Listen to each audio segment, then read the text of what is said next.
আমার হাজবেন্ড না পৃথিবীর বেস্ট হাজবেন্ড, জানো তোমরা। উনি আমাকে সবকিছুর অনুমতি দিয়ে রেখেছে, সবকিছু।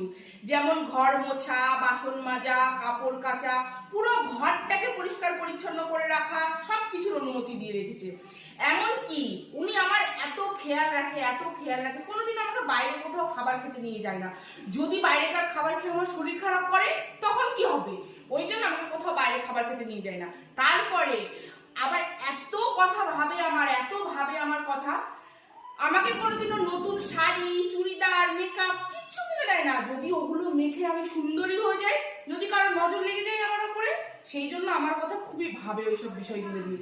আর একটা মজার বিষয় কি জানো তোমরা, উনি আমার মেন্টাল হেলথের এত ভালো খেয়াল রাখে, এত ভালো খেয়াল রাখে, তোমাদেরকে কি বলবো। যখনই আমি ওনার পাশে গিয়ে বসি, তখনই উনি বলেন, মাথা খারাপ করে না তো।